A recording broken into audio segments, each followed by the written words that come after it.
This is Tony at Cube, the semantic layer for data applications, and today we're looking at how to implement presets data access roles against your Cube data model.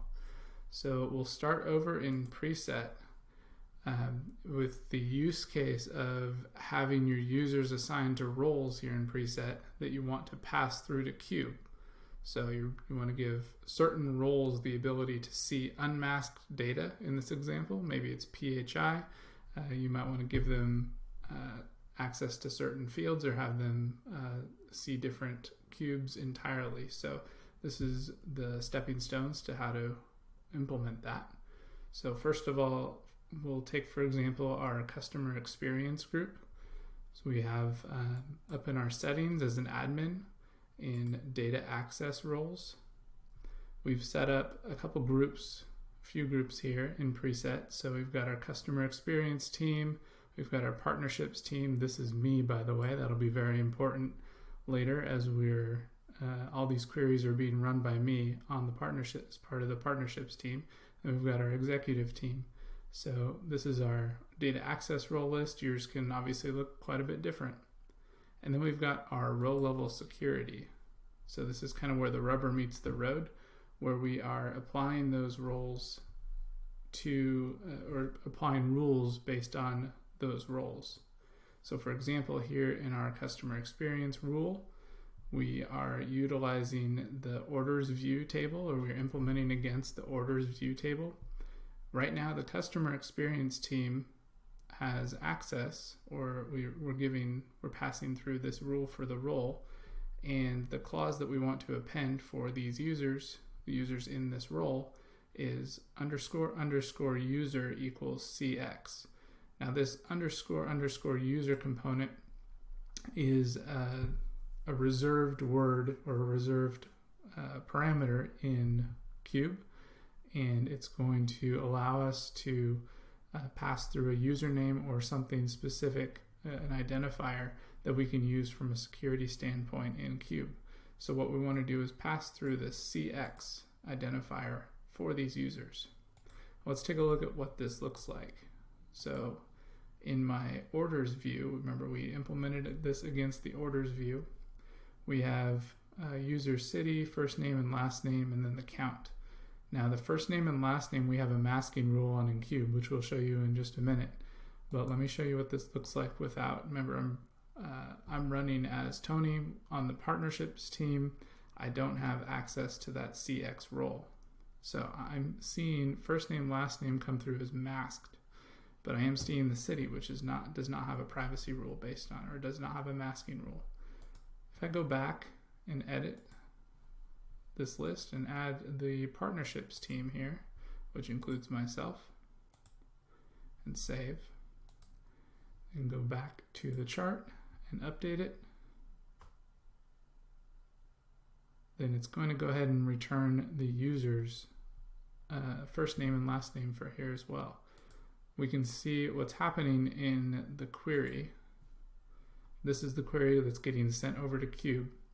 You can see that the user __ user equals CX is getting passed through to Cube.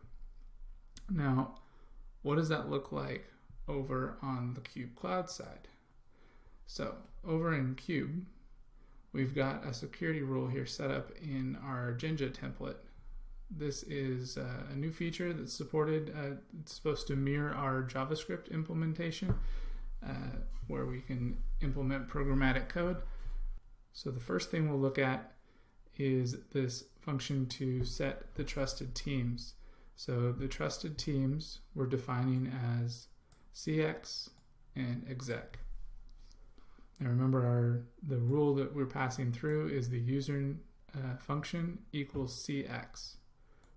Then we want to create a Boolean that evaluates whether or not the user is on a trusted team. So in our security context, which is a part of our compile context, .team is what we're passing through to team in our trusted teams. Is it CX or exec? And then finally, we're going to use that in a masked macro, and the masked macro is going to return this masked string if the value should not be visible. This is implemented down on the item on the field by field basis. We're calling the masked function. We're saying show this as long as this is true, as long as we're on the trusted team. If not, we're going to show the masked function. So how are we actually implementing this in the Cube.js file? There's 3 functions that go into this. First of all, check SQL auth. This takes the query and the username. That's the special value that comes in as __ user. And it sets the team. We assign that team attribute the value of the username in the security context. The second thing we do is with query rewrite. This is a security hook that ensures that each query gets run with the team attribute. So if there's not a team attribute, we default to show one as public. That simplifies things so we don't have to continue to accommodate for a potentially missing team attribute. And finally, we have context app ID. This ensures we aren't sharing cache between users with different security contexts, so we put that into our module exports as well. And then there's one final environment variable setting. So under our configuration, we have the Cube.js SQL super user, and this is a parameter that we add, environment variable that we add that indicates which SQL user is able to utilize that __ user parameter. So this is how we implement the presets data access rules on a Cube data model. If you have any questions, reach out to us on Slack or email. Happy to chat. Thanks.